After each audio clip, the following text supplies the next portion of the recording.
PR Connections Radio presents. Welcome to Vegas Hockey Hub here on PRConnectionsRadio.com, the voice of new media. I'm your host, Ian Rachiele. And we have a good show planned for everyone watching all around the world, as we are going to be breaking down for everyone watching all around the world, what should the Vegas Golden Knights do at the trade deadline? With it being a little bit away from now, we decided to take this time and kind of just give a little bit of a breakdown on what your Vegas Golden Knights should do at the NHL Trade Deadline. Now, there is a couple of possibilities that we are going to talk about. In fact, we have 5 that we're going to do here on the show tonight on Vegas Hockey Hub. Now, before we get into that, go into PRConnectionsRadio.com, the voice of new media. Check out all the shows we have on there. We have about a dozen shows on the network, including Vegas Hockey Hub. So if you want to go onto the network and watch all the amazing content on PR Connections Radio, I highly recommend doing so. We also upload every single day up to the YouTube channel, regardless if it's on Mondays. They have Crypto and Cash with Brett and Dan. Tuesdays, a love of business. If they want to interview business owners in the Las Vegas area. You also have Cozy Stone, as she interviews parents and what's going on there. You also have on Thursdays with Brian Gardner, and we have The Power, and a much more shows and great content we have on PR Connections Radio. And, of course, Monday to Friday at 6 p.m. Pacific, 8 p.m. Central, 9 p.m. Eastern, you have Vegas Hockey Hub on PR Connections Radio. And then lastly, if you want to go to all our social media accounts, we are everywhere on Vegas Hockey Hub. We have a YouTube channel, so if you want to like and subscribe, I would appreciate it. We have our Facebook page at Vegas Hockey Hub. So if you want to go onto our Facebook page and like it and share to all of your friends as we try to post onto that Facebook page. We have our Instagram account at Vegas Hockey Hub. So while we are at hockey events, we will post videos onto our Instagram.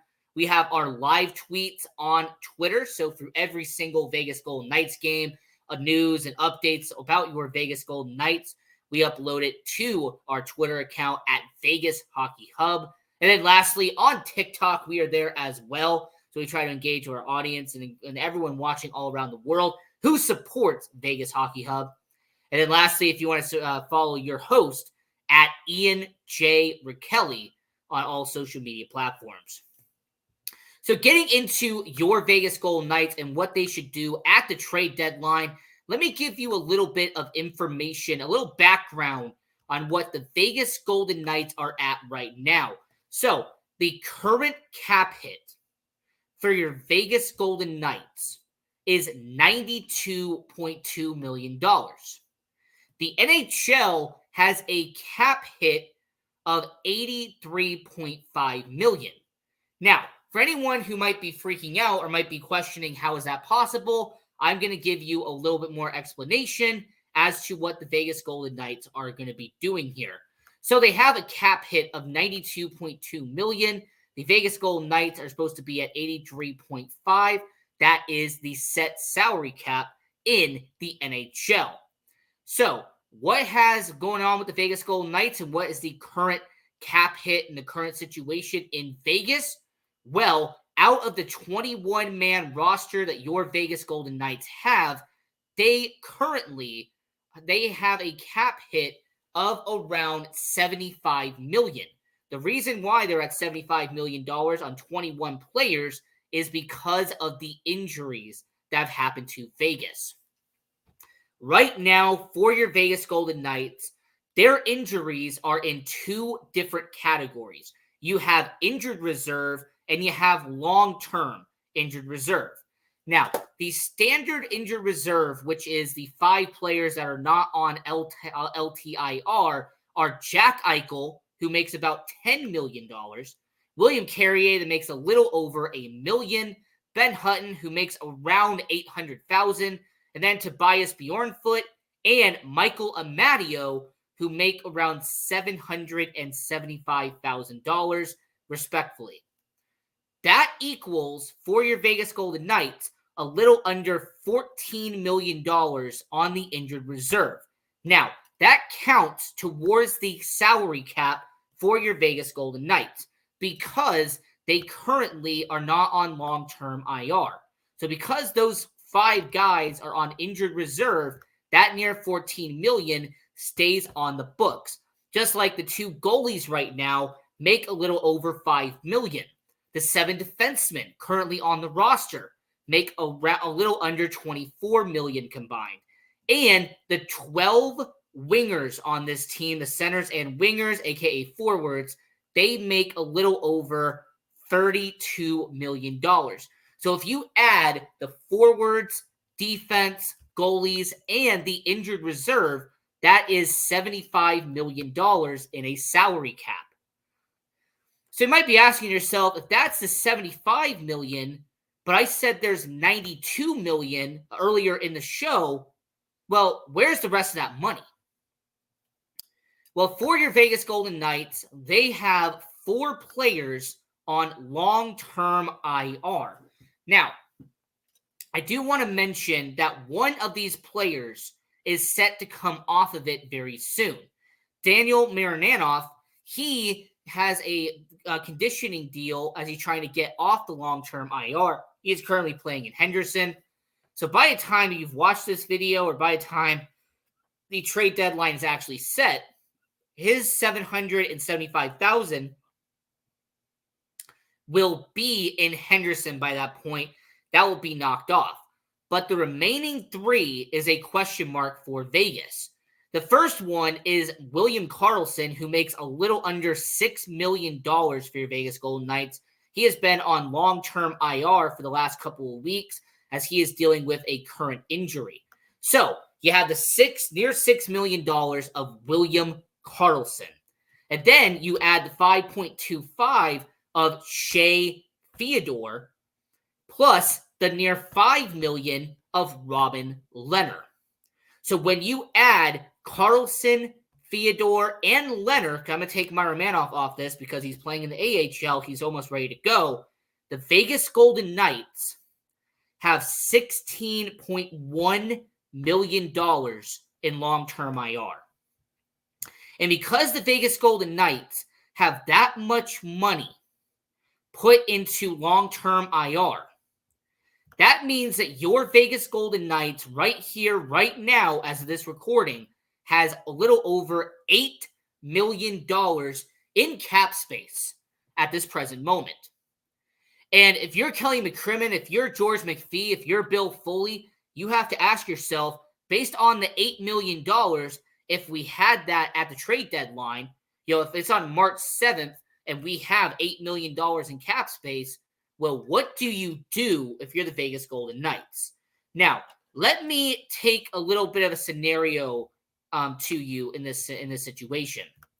Let's just say, for sake of the argument, that William Karlsson and Shea Theodore stay on long-term IR. Okay? Let's say that your Vegas Golden Knights decide to shut down Karlsson and Theodore for the remainder of the season. Because, unfortunately, we have seen in the NHL before, players will get shut down for the remainder of the year, and they get put on long-term IR. Well, that means that your Vegas Golden Knights would still have that $16.1 million on the books. Or, the other scenario that some people have talked about, Jack Eichel has undergone surgery. Now, the idea is him coming back in 4 to 5 weeks. But let's just say that William Karlsson or Shea decide to come back within those 4 or 5 weeks. What if Vegas puts him on long-term IR to kind of even out the books because Karlsson and Theodore will be coming back? So you have $11.1 million for Karlsson and Theodore combined. Jack Eichel would be $10 million. Now, am I going to sit here and say that Vegas will do this? That your Vegas Golden Knights will take advantage of that cap situation? No, I'm not saying that at all. But for this conversation we're having now, let's just put it simply like this. Your Vegas Golden Knights will have around $8 million in cap space on March 7th. All right? Let's say that your Vegas Golden Knights have the same cap space that we do at this present moment in time. how will your Vegas Golden Knights use that cap space and use the money to their advantage, and what will Vegas do at the trade deadline? Okay, so that's the first parameter. Vegas has $7 to $8 million in cap space heading into trade deadline. So the first option for your Vegas Golden Knights would be to go out and acquire a second line center. All right, there is no secret that when it comes to the Vegas Golden Knights, because of the injuries to Jack Eichel, because of injuries to William Karlsson, to Michael Amadio, these are all guys who can play center for your Vegas Golden Knights.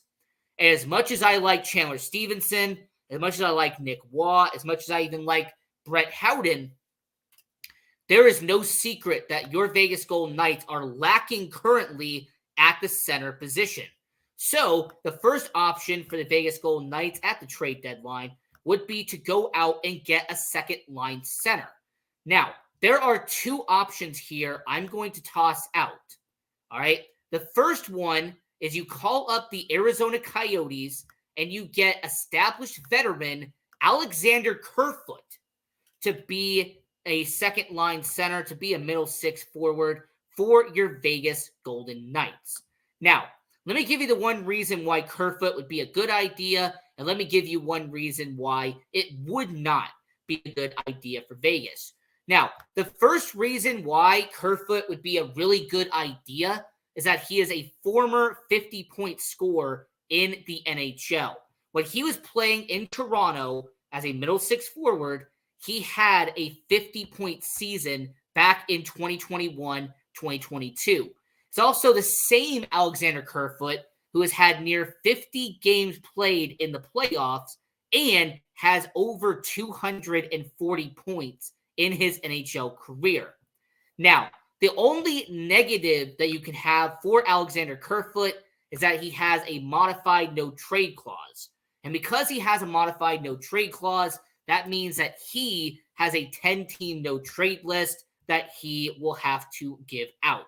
So, when it comes to your Vegas Golden Knights, you better hope that an Evgeny Dadonov situation doesn't happen again, because that would be very disappointing.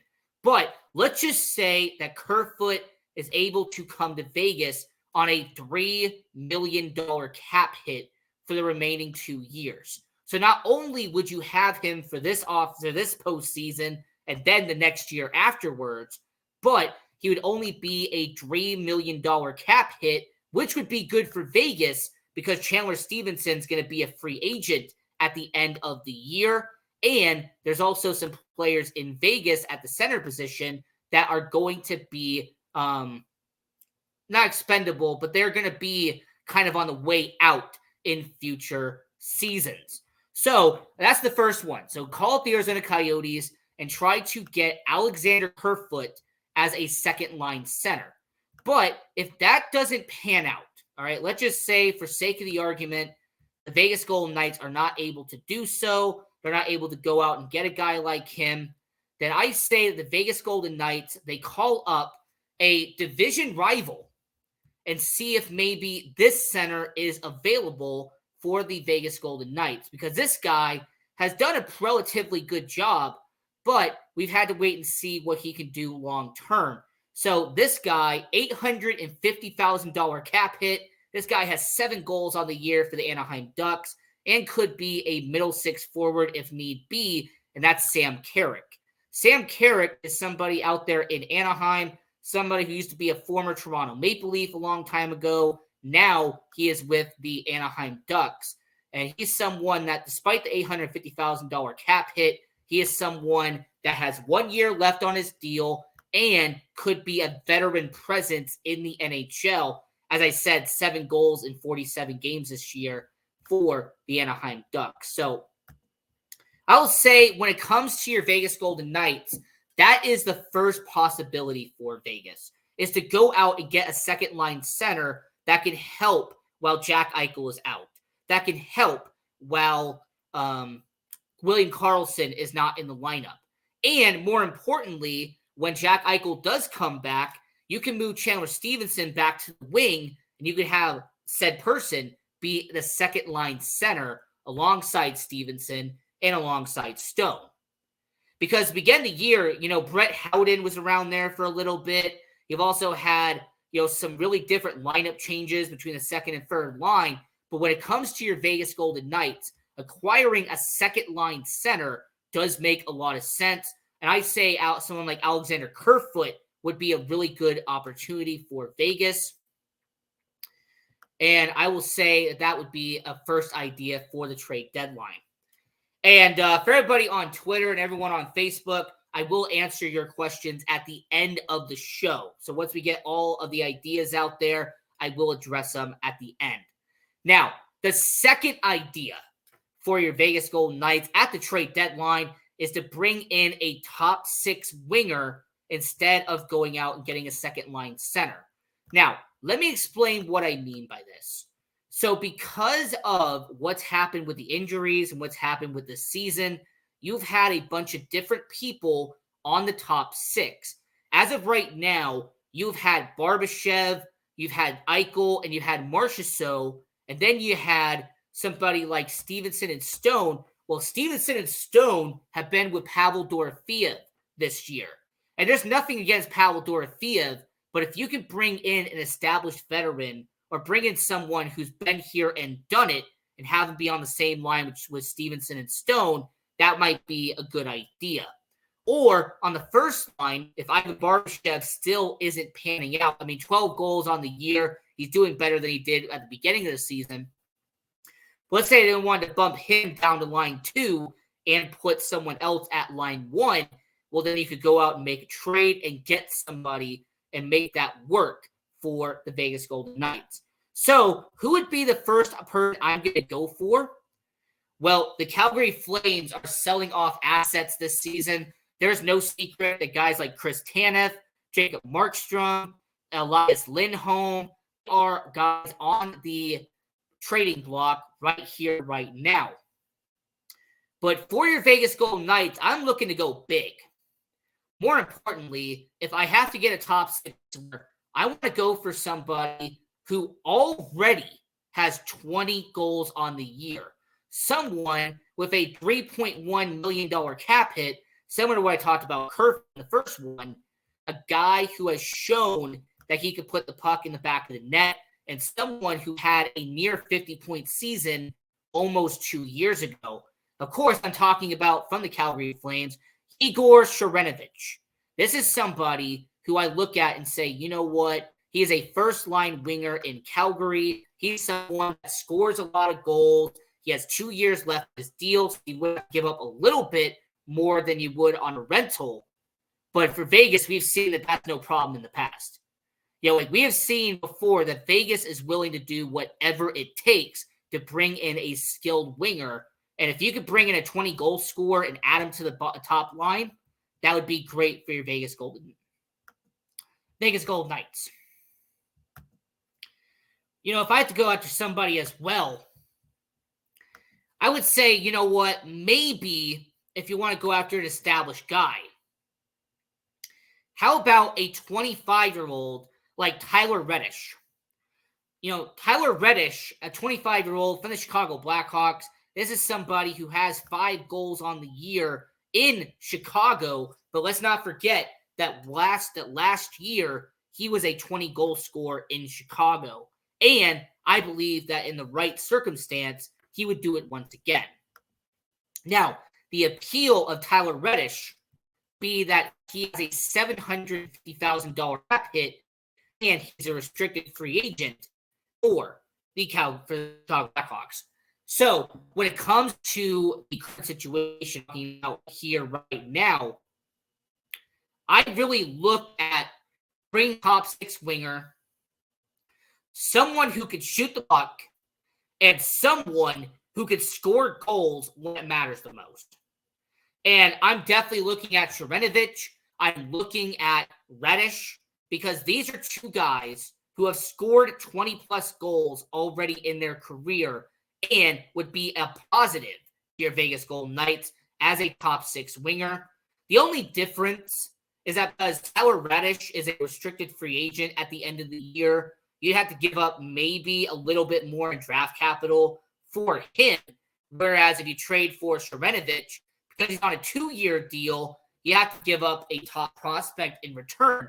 But Vegas has shown that they don't care about that at all. They're willing to give out whatever it takes to win a championship. So to kind of recap real quick, what should the Golden Knights do at the trade deadline? At number 1, acquire a second-line center. I mentioned someone like Alexander Kerfoot out there in the Arizona Coyotes organization. Bring in a top 6 winger. And I mentioned someone like Taylor Radish out there in Chicago. Someone who could be a solidified guy in Vegas long term.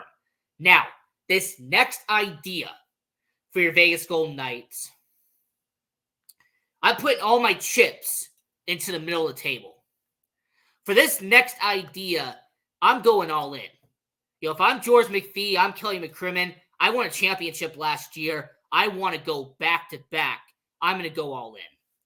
And the way that I'm going to go all in is by looking at that $7 to $8 million that I'm going to have, and I'm going to go and get a playoff experience type of guy, someone who has shown in the past that he could be a playoff performer when it matters the most.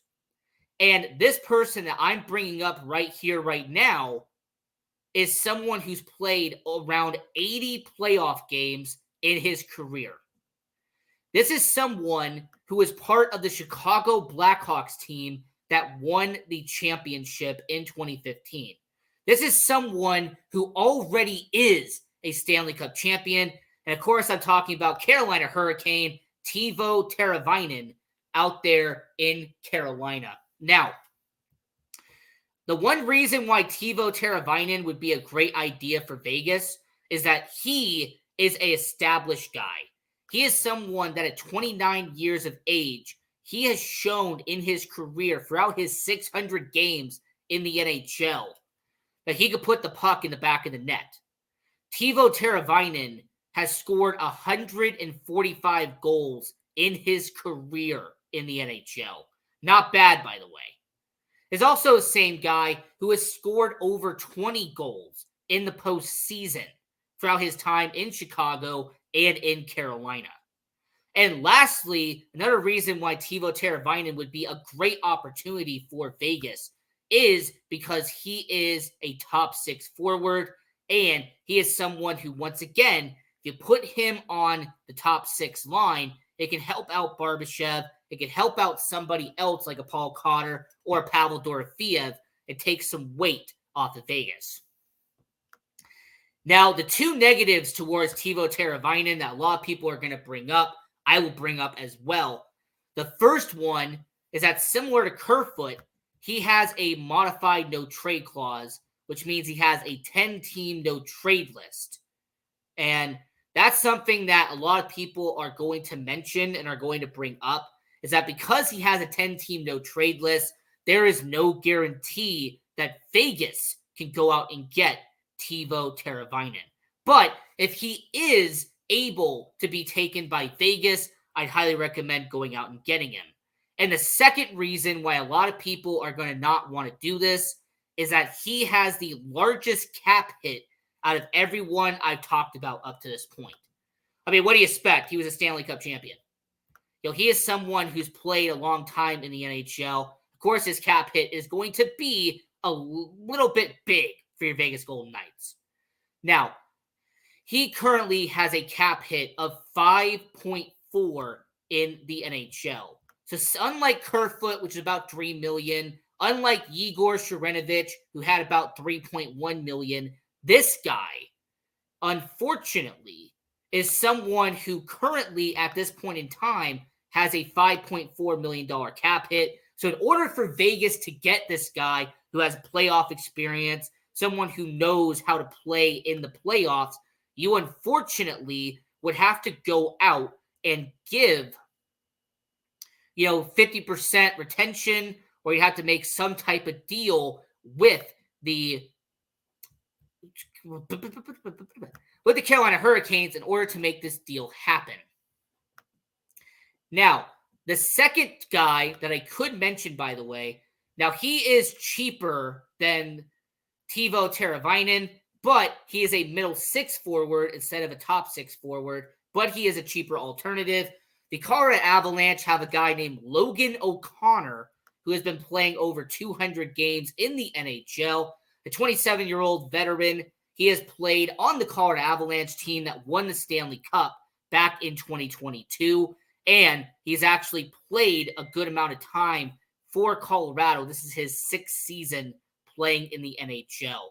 So for someone like Logan O'Connor, who has a cap hit of around $1 million, that's someone that maybe Vegas could look at as well if they want to get playoff experience. Now, number 4. And you kind of see it right here. You know exactly where I'm going with this. Deal away a veteran defenseman for cap space. And unfortunately, this is going to be a sad part of this video, but I have to say it because of the possibility. Alec Martinez this season has only 9 points in 31 games. He is someone who actually has missed a portion of the season due to injuries. So outside of Shea Theodore, who only has played 20 games this year, he has played 31 out of the 48 games this year for your Vegas Golden Knights. And unfortunately for Alec Martinez, he has a $5.25 million cap hit. He would be a rental for any team that goes out and gets him. But for someone who's 36 years old and someone who has $5 million on the books, I would say worst case scenario, the Vegas Golden Knights part ways with Alec Martinez. They part ways with Marty, and they deal him off to a team that can bite a huge cap hit. Of course, I am talking about teams like, for example, the Buffalo Sabres, the Chicago Blackhawks, the Anaheim Ducks. These are some teams that have a good amount of cap space already this year, and they are someone who your Vegas Golden Knights could cap dump if they had to. So I will say for Alec Martinez, I hope this does not happen, but if the Vegas Golden Knights had to let somebody go, I will say Alec Martinez, his $5 million cap hit, and the fact that he's missed games this year would be a possibility. So to recap real quick before we get to the last one, what should the Golden Knights do at the trade deadline? Number 1, acquire a second-line center. Go out to Arizona, get someone like Alexander Kerfoot, maybe go out to Anaheim and get someone like Carrick. Bring in a top 6 winger. Bring in a top forward. Bring in someone like, for example, Tyler Radish, Yegor Sharganovich. Number 3, cash in for a player with playoff experience. Logan O'Connor, Teuvo Teravainen, guys who have won a Stanley Cup before.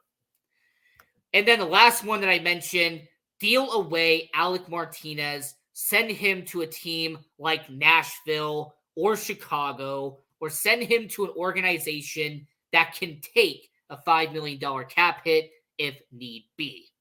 And then the last one, and this is actually the one that most people are going to be upset about. I know some people in the chat are not going to like this. We do nothing.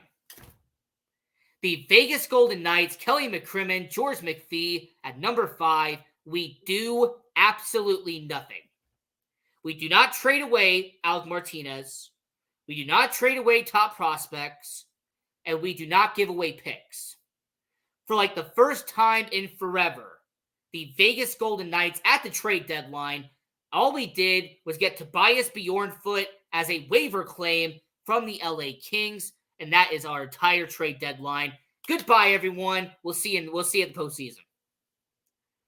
Now, this one I know some people are not going to like, but this is a possibility too. That we just do nothing. Is that we just sit there and do absolutely nothing. And as you can see right here, do nothing is a great idea. I agree. It's a great idea. Is Barbashev on the trade block? I think with his recent performances for the last couple of weeks, I'm going to say no. I say since the month of January, he's done very well. He's not going to get dealt. Well, the reason why you need outside help is because the Silver Knights are doing well, but they're not established NHL talent. And absolutely, that's what we do here on the show. So, this is the Vegas Hockey Hub. I'm your host, Ian Rachiele. And until next time, continue watching hockey, go support junior hockey, and go Knights, go!